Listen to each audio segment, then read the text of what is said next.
To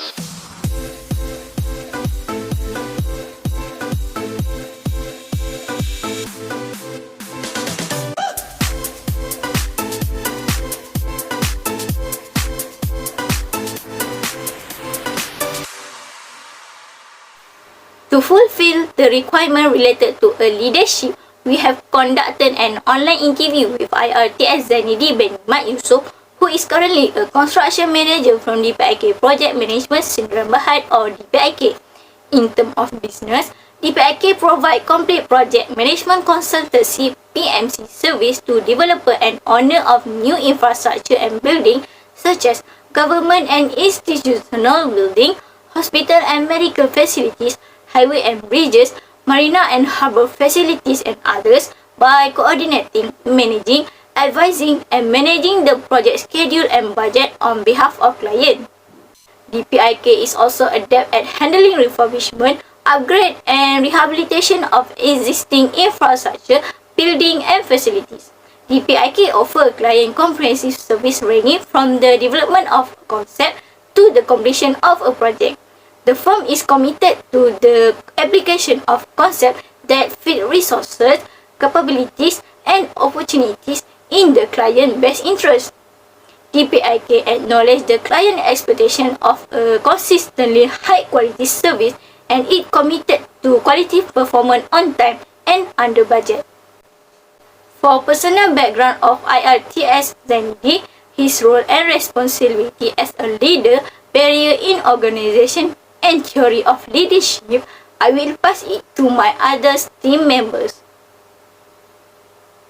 Next, we talk about the rules and responsibility about construction manager. Construction manager may have a variety of job titles such as construction superintendent, project manager, fireman, or junior contractor. They all have the same underlying rules of directing a construction project from the start to finish. As a construction manager in a project management consultancy company, Ms. Zainidi play a role on manage all the constructions work at the site from the start until the project is complete. He in charge of recruiting the selected subcontractor for the project, developing timetables for their job site. There are a few rules that have been mentioned. First, manage and supervise the project day-to-day construction management to plan, create, and coordinate the constructions. Effort to establish the most cost-effective strategy for the completing the project on schedule and within a budget and to extend that plan. Next, maintain an eyes closed on construction policy and schedule performance as well as underlying costs of less than satisfactory performance. Furthermore, construction manager establish budgets, assist in the organization of the obligation of those they are oversee and ensure the safety on site personnel. They are responsibility of making choice and manage problem. If any issue develop, like going over budget or not obtain the proper supplies. Ms. Zainidi currently a construction manager from DPIK Project Management Senior Berhad. Many construction managers operate as independent contractor for various customers on various projects. Lastly, communicates clearly defines rule and responsibility and delivery criteria in scope and timeline to team's members. I will tell you the existing barriers and often options on how to best address the barriers of work within them. First is lack of communication. Effective communication is a task control in extraordinarily crucial for a success task. You can have a well-timed and obvious strategies in conversations to make sure of each of the one stakeholder is worried in the process. Miscommunication is likely risky for a task group as it influences their teamwork.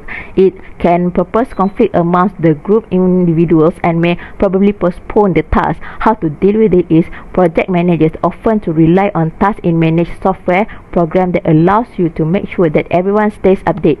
Project collaboration device is now most effective to make it easier for managers to maintain their duties and make sure greater performance in duties and obligations in the team. Next is budget issue. Most managers keep in mind that in economic problem is one of the largest problem in powerful challenge control. By price control, a supervisor can keep away the diverse complications a task that may also face an attempt for a higher and faster result. How to treat with it is generally important to undertake the right task, scheduling tools, budgeting method, and make a sensible assumption to keep away the price overrun. Planning the challenge scope must be carried out in maintaining thoughts, the finance in hand. Documenting is the key. Lastly is unrealistic deadline. Having a not possible close deadline in any task control projects which can seriously influence the excellence of the project. Any powerful task supervisor is aware of that functionality and challenge crew and negotiates the timeline through the closing dates and tasks. How to address it in task control of the level, finish and one time is determined together in taking the inputs of all the stakeholders. This is carried out at some point of making plans and section of the task.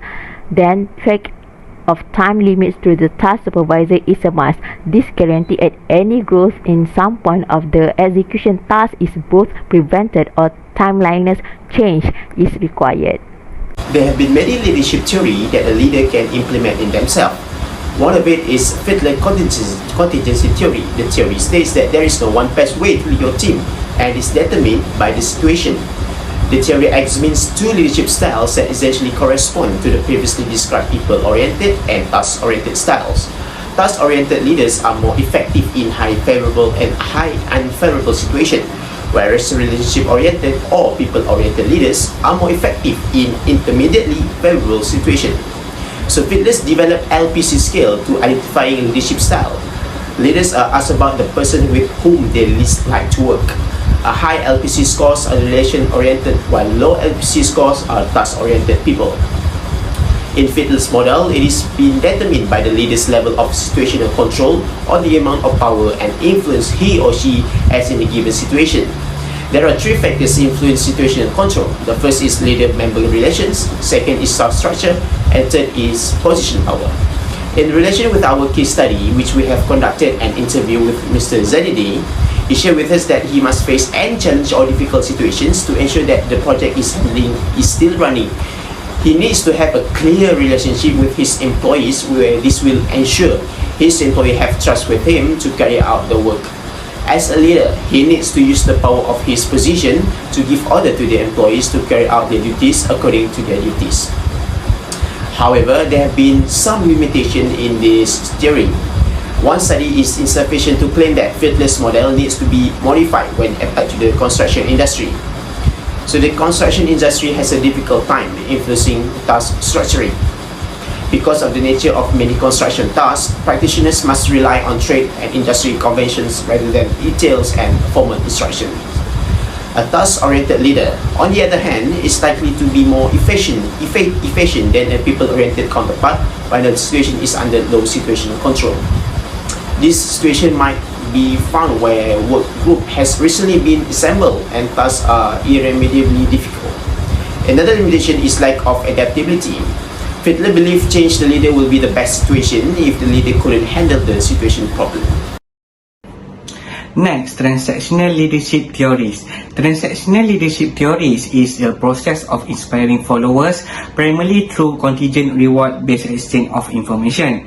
Transactional leaders are concerned with creating goals, clarifying the relationship between performance and rewards, and providing constructive feedback to keep followers on track. They are distinguished by their use of dependent rewards and their active management by a section style. Transformative leaders approach the achievement of the objective in different way from traditional leaders, and transactional leaders place high value on personal and professional development. TSIR Zainidi bin Mat Yusof is currently working as a project management consultancy PMC during construction. Mr. Zainidi stressed that it is critical to comprehend the concept of project management consultancy and authority very well so that the consultant contribution to each construction project is utilized by the greatest extent possible. Mr. Zainidi conclude that to ensure that construction project achieve their aims and objective, it is necessary for the consultants to increase the performance and quality of their service. Transactional leaders place emphasis of process rather than substance as a means of controlling behavior and are most effective in a predictable and stable context. These leaders utilize reward and punishment as instrument to motivate their subordinates. Leaders that participate in transactional behavior tend to concentrate on low-order construct such as broad performance target. That's all for me. Thank you.